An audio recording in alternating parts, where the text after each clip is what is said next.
Hello po, update po tayo dito sa 3 unit na Amy Row House na project namin dito sa Lumina Tanza. Ayan po. So bali, nilipat ko lang po yung fluted panels ni ma'am. Additional fluted panels po niya yan na pinasabay po namin sa Phase 4 project. Ayan po. Bali, 22 pieces po yan. Pero ayan po, is kasama po yan sa gate pass. Kumbaga, yung location po ng deliver niya is dun po sa Phase 4. Pero pwede naman po namin yan i-transfer dito sa unit ni ma'am. Ayan po. So, bali, ang wala na lang pong tiles yung sa laundry area. Ayan po. Tapos yung sa sala po, okay na. Natapos na rin po siyang i-tiles, pati rin po dito sa room. Ayan po. So, bali, ito na nga po ang kaganapan dito sa unit ni ma'am. Natapos na po namin sa isang unit yung tiling works. Kumbaga, konti na lang po sa laundry area na lang ang wala.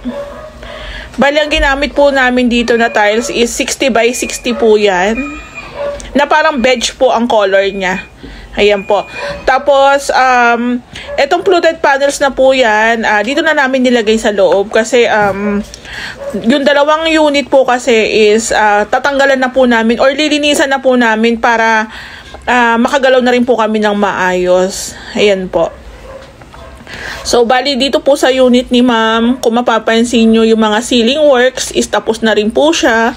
Meron na rin po siyang kornisa. Ayan, nasarahan na po yung mga dugtungan sa mga gilid-gilid. Then, according kay ma'am, yung pinaka-loob daw po ng ating mini tambol is lalagyan din po ng kornisa. Parang tumuli lang po yung ating kornisa sa pinaka-loob. Ayan, parang connected lang siya. Parang ganun ang peg. Ayan po. Tapos, meron na rin po tayo yung PVC panels. Meron na rin po tayo nakaabang na wirings. So, bali dito na lang po ang wala. Ayan, abangan nyo po yung tiles ni ma'am dyan. 60 by 60 po yun. So, bali, ito po yung open area ni ma'am. Ayan, may laundry area si ma'am dyan. Diba? Ayan, o. Yung unit po talaga dito sa Lumina, kahit maliit lang po ang sukat, once na-renovate na po talaga, biglang laki. Hindi ko rin po alam sa pinakagawa po namin. Parang lumalaki po yung mga gawa namin. Ayan po, o. Diyan na lang po yung kulang namin. Abangan po natin yung tiles dito ni ma'am, panalo rin po yun. 60 by 60. Ayan. Tapos, ito na lang po yung ita-tiles namin din. Ayan. Naglagay po kami ng semento dyan. Tapos, lalagyan din po namin siya ng tiles. Same po dito sa tiles ni ma'am sa sala area. Ayan. Yan na po yung magiging sapin ng cabinet ni ma'am. Para, in case na may mga basa-basa, hindi po masisira yung ating plywood kasi nga tiles po ang pinakasapin natin. Ayan. Sa pinakagawa po ng Ray House Makeover, siguro ganun na lang din po yung gagawin namin para medyo safe po yung ating mga gamit yan sa ilalim ng lababo. Ayan. So, kung mapapansin nyo po, yung ating bathroom, meron na rin po siyang ceiling, meron na rin po siyang kornisa, then mga accessories na lang po ang kulang. Then, maglalagay na rin po tayo ng tile grout dyan, panghuli na. Ayan po. So, makikita natin yung ganda ng ating renovation pag may mga naka-install na po siya na ilaw.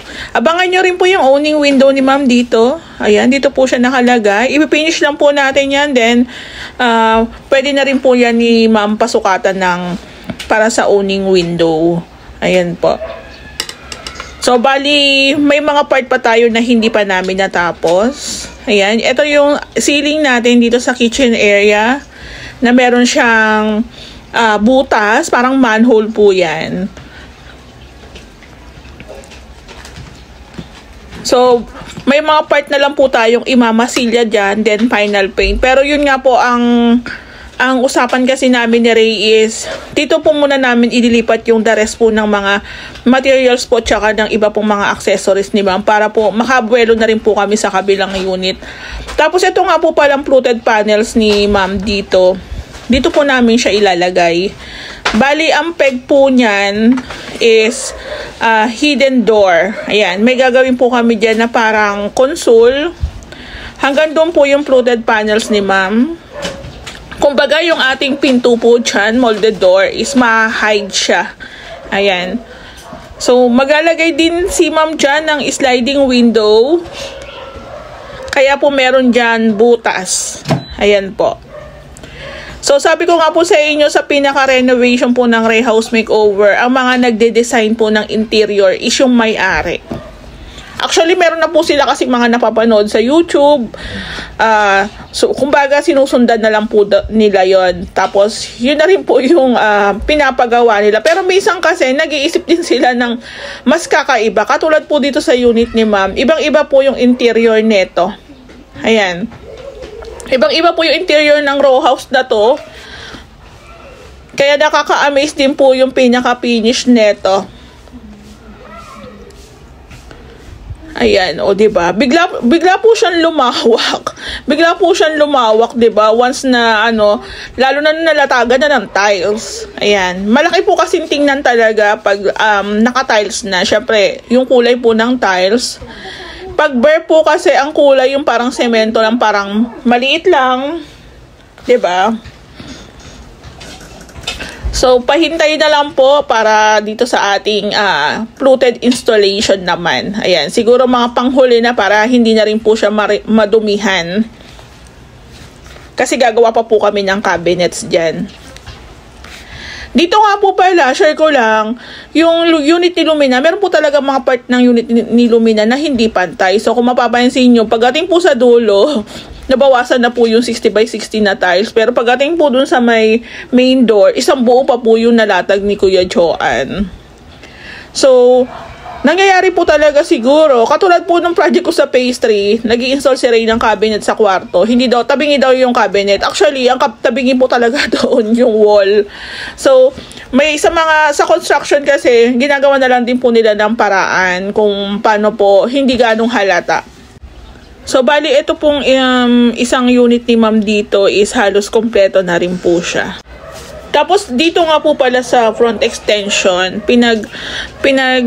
tiles na rin po si Tatay Jerry dito sa may front.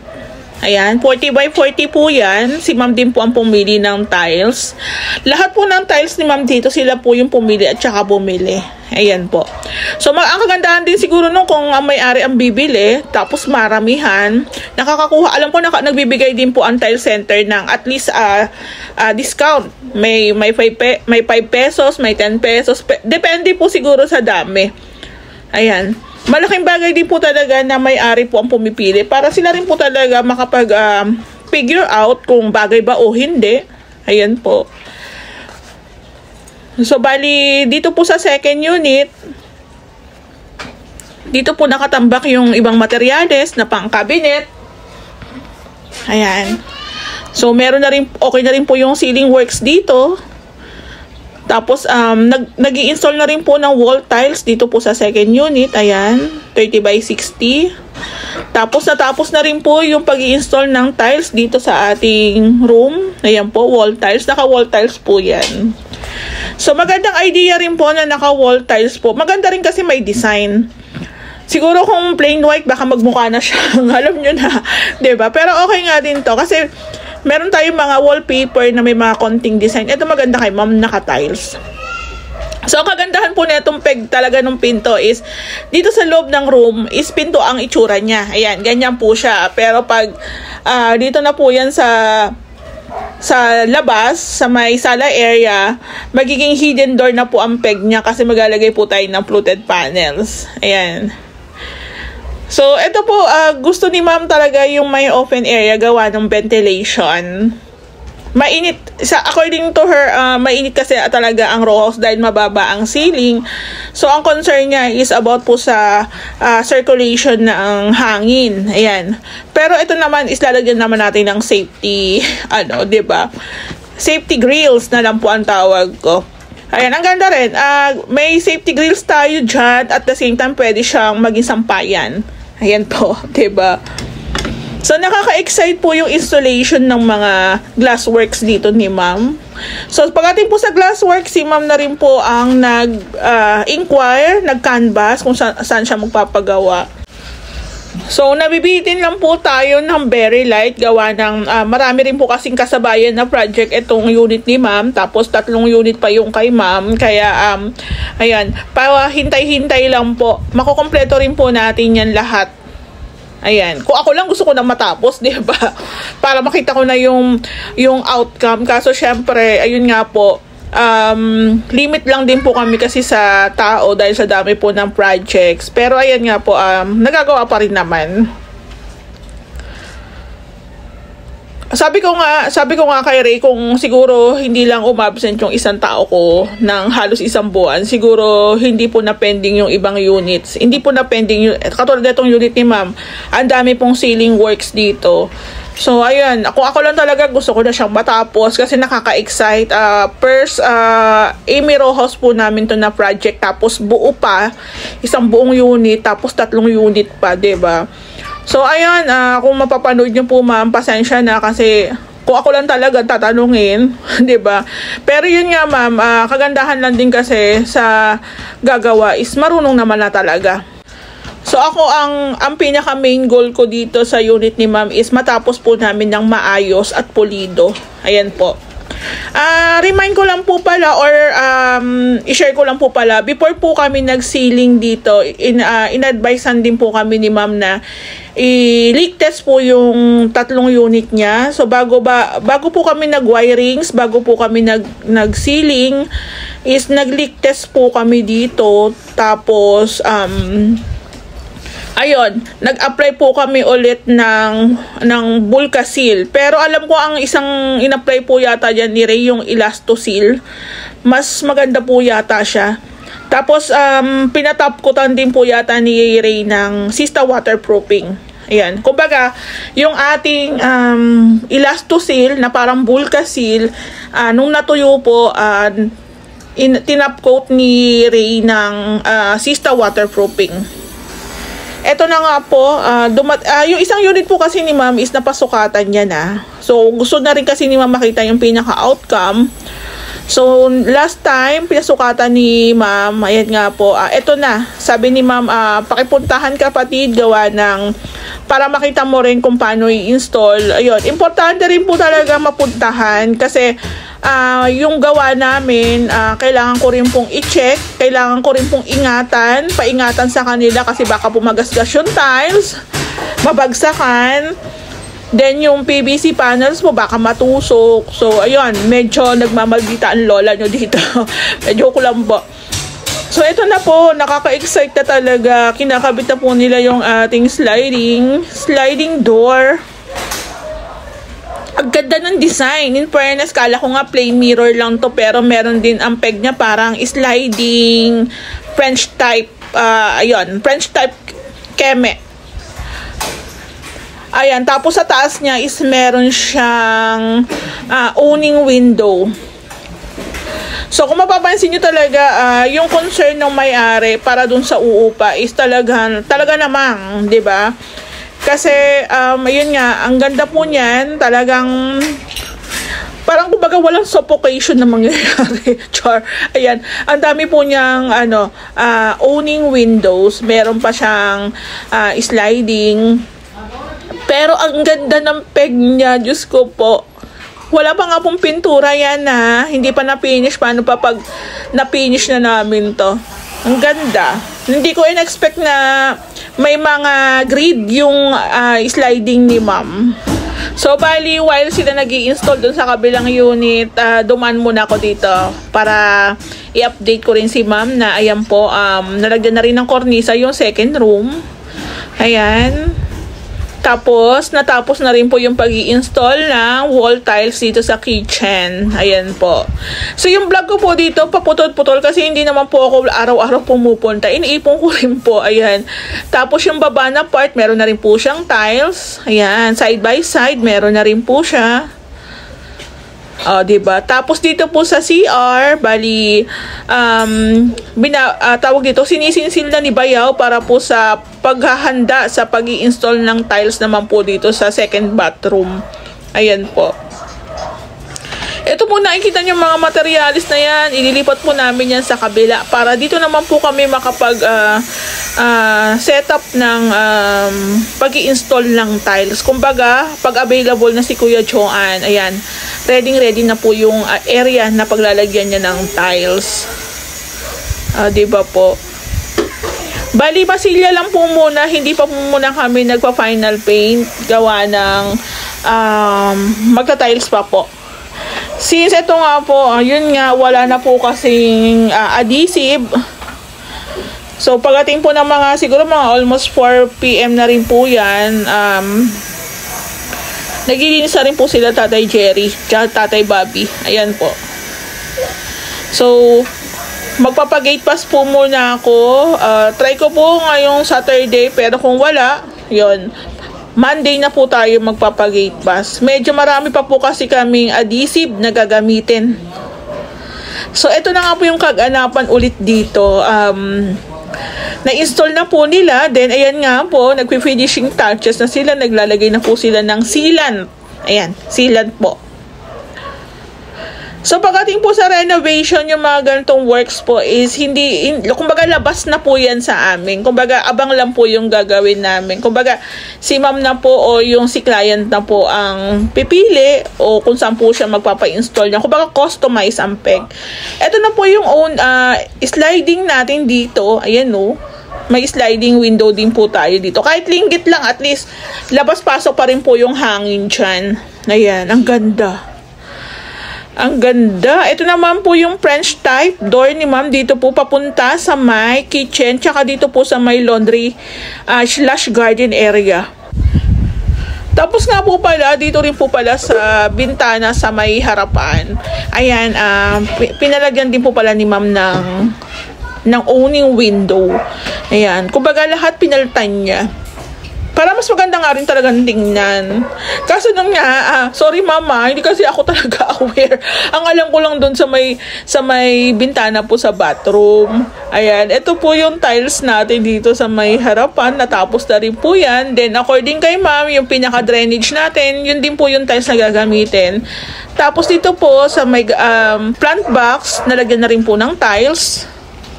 So, ayun na nga po, finally, natapos na rin po nila yung pag-i-install ng ating mga glassworks. Ayan po. Ayan po si boss nila.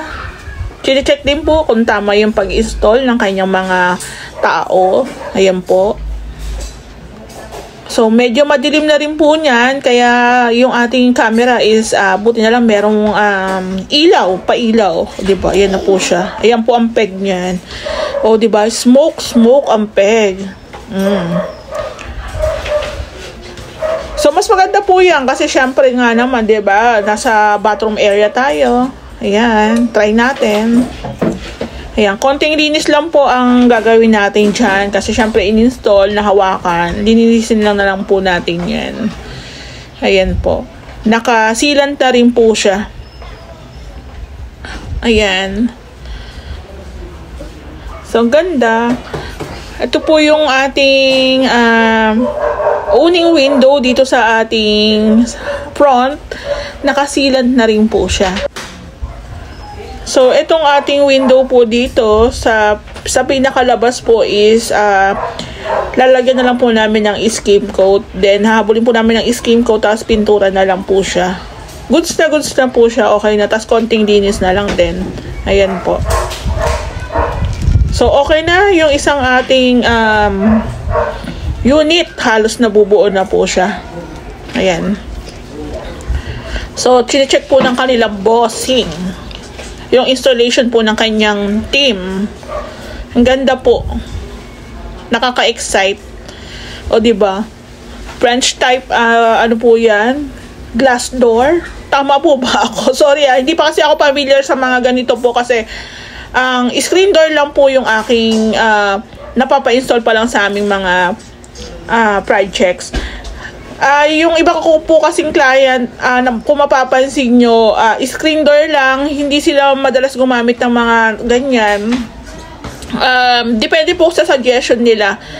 Pero yun nga po, ito kay ma'am talaga, yan talaga ang nasa plano niya. Since nag-start po kami, yan po talaga ang nasa design ni ma'am. Ayan, magpapalagay siya ng mga glass door. Ayan po. Yan, French type po yata ang tawag yan, yung style niyan. So, medyo inabutan lang po kami ng dilim na. Kaya yan, iniilawan na lang ni Kuya yung paglalagay po ng sealant. Ayan. So, sakto lang din, andyan si Bossing para ma-check din niya kung tama at maayos. Kami naman po is para lang i-check lang din po yung kanilang gawa. Basta sa akin dyan, ingatan lang po talaga yung mga tiles, 'di ba? Kaya ang ganda di ba? So ayan ma'am, tinanggal na po yung sticker gawa ng naglagay po ng sealant, pero humabol po si Bossing, sabi wag daw tanggalin yung sticker. Kaso yun nga po, sabi nung kanyang tao, kailangan daw tanggalin para daw po malagyan po siya ng sealant. Ayan po. So, bali, pag-i-install natin ng tiles dito po sa my laundry/garden po, bali, iingatan na lang po namin na hindi madumihan. Si Kuya Joan naman po ang mag-i-install ng tiles dyan. Ayan. So, abangan niya rin po talaga yung tiles ni Ma'am dyan. Ganda rin. Ayan si Bossing. So, in case po na meron tayong pangmalakasan o maramihang gawa, pwede na natin si Bossing kontakin. Ayan, kinuha naman yung aking FB page. Ayan po. Ganda. Wala lang tayong magandang pailaw dito Cellphone lang po yung ilaw namin dito. Ayan po siya. Sliding. Ampeg. Tapos may kasampang owning. Ayan po, diba? So, ang peg po niyan is laundry and garden. Ayan po. Kaya meron pa tayong pa-accent na 30 by 16 na tiles dito sa kabilang side. Ayan po. Nakasilant na rin po siya. Ayan po yung mga susi. Ayan. So, bali kinuha ko po muna yung mga susi ni Ma'am dito. Tapos nilak po namin yan. Ang ganda po, parang nakakainggit. Parang bet ko rin po siya sa bahay. Ang ganda po kasi, 'di ba? Ayan, 'di ba? Ayan, Ang ganda. Ang swerte po ng uupa dito. Parang, 'di ba? Kung gusto niya mag-emote, pwede niya pong i-open yung kanyang sliding door dito. Tapos kumanta-kanta po siya diyan sa ating garden area. Ayan. Ang ganda po. In fairness. Ayan, chine-check na ni Bossing kung tama, kung maayos. Saktong-sakto lang din po yung space. Wala na po yan. 1 meter po yan, pero wala na sa 1 meter. Syempre, naglagay na rin po tayo kasi ng plastering, 'di ba? Ayan, naglagay rin po tayo ng sliding. Pero saktong-sakto lang din po yung space niya. Ayan, 'di ba? Kung mapapanood nyo po tong vlog ko na to, parang ma-amaze kayo. Baka nga po ma-excite pa kayo kasi parang may isip nyo, wow, ibang-iba to sa nakikita naming Amy Rowe House renovation. Ayan. Pakihintay lang po ng mga updates. Ayan. So, bali, ayan po, natapos na rin po. Uwian na tayo. Ayan, ang ganda na. Abangan nyo po sa mga susunod. Isusunod na po natin yan. Thank you po.